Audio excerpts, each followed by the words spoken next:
if you're traveling on Highway 40, they say there's a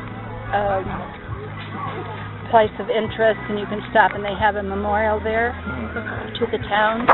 It's about 7 miles east of Hayden, and so I used to be bused. But on weekends, particularly, we spent almost every weekend with our relatives in Craig. And so, I loved being with my grandma because she had such an interesting life. Was out on the ranch with the chickens, and we would collect the eggs, and she would, of course, slaughter them to eat, and we just grew up with everything that she ate came from the ranch.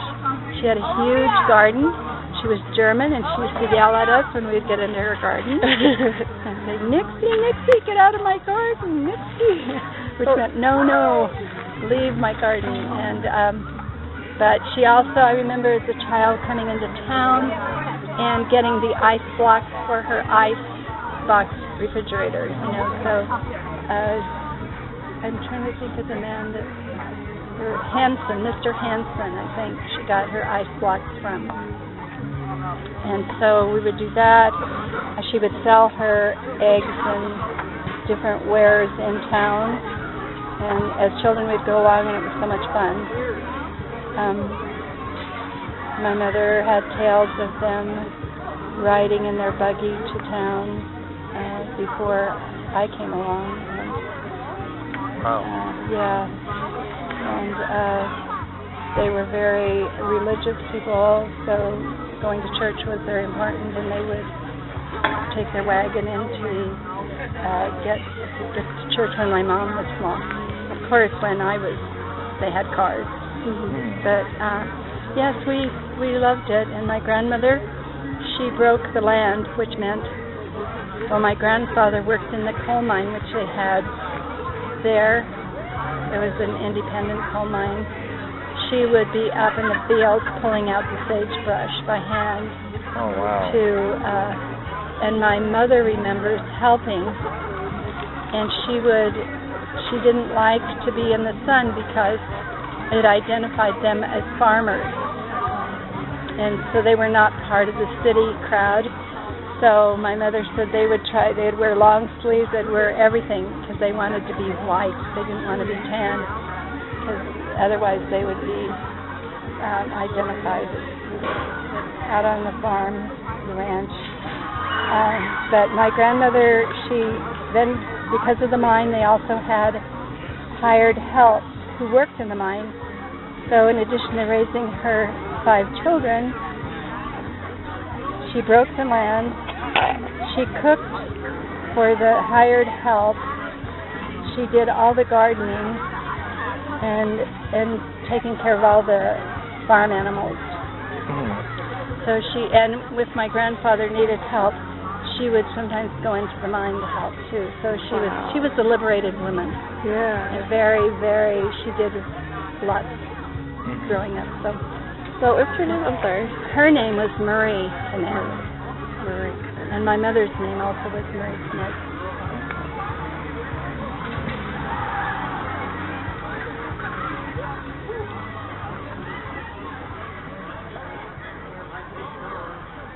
Okay. Any questions that you have? Yeah, well, I guess what was it like growing up and raising a family in the area? Well, it was the most fun, I think, ever, probably except for the parents, because we were very mischievous. We had a lot of freedom as kids, running a lot in the ranch. We could go over the hills. It was just lots of freedom and fun. And I had lots of cousins, so when we got together, it was just a wonderful family celebration. And especially Aunt Cleo, you probably could talk to her. Her family was always lots and lots of fun. And so we would come on, like I said, weekends, and just ride horses, run the fields, work in the gardens, or pick things, pick choke cherries. There was never a dull moment when you came to the ranch. you didn't say, I'm bored, ever. You know, there wasn't such a thing. So children growing up, I think, was very wholesome. It was a freedom that kids don't have today. Mhm. You know, my own grandchildren can't go out of the house without the parents hovering over saying, you know, where are you going? Or, you know, I have to be there with you. You can't be in the front yard unless an adult's there. That's not the kind of life we grew up with. You know, it's wonderful. Lots of freedom and lots of fun as kids. I remember, I'm sure the parents were on edge a few times with the things we did, but we survived. Right. Yeah, Wow. that was good. What types of changes have you seen over the years in terms of Well, just people in coming in and whatnot? people coming Like people coming in and out and that kind of stuff. coming in and out of. Moving in, moving out, changes population.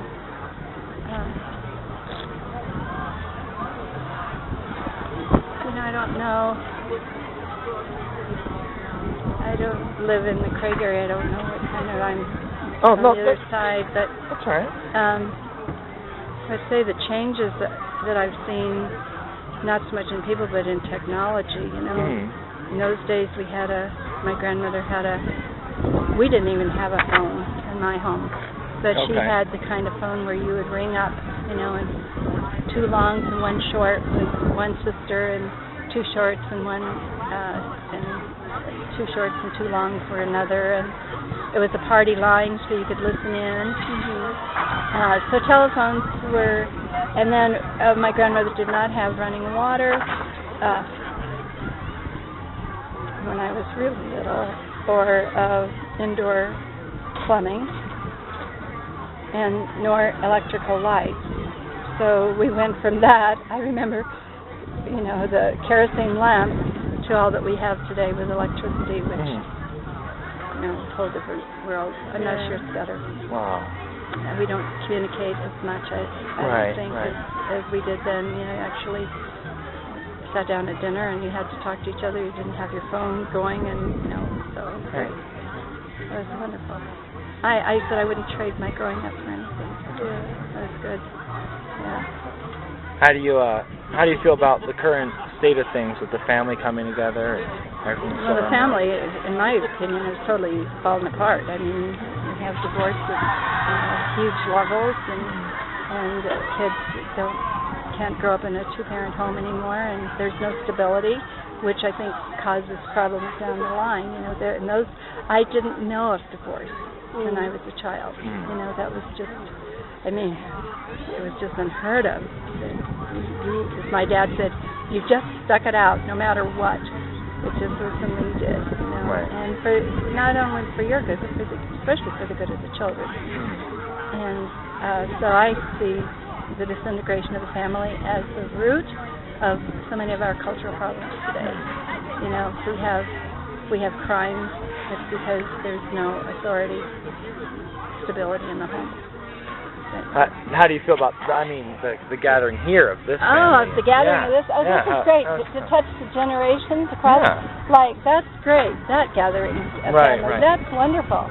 Right. And, like, one of my uncles died. One of your uncles, I'm sorry, what? One of my uncles died when he was in his 30s, Joseph. And now I get to see all of his kids. He had 9 children. And I think 1 is deceased, but the other 8 I think are all here today. Wow. So that's amazing. It's like I'm touching my past. Yeah. That There's a lot of people here. Yeah, I think they expected 300. I don't think there's 300. There might be 160. I don't know, but Right. yeah.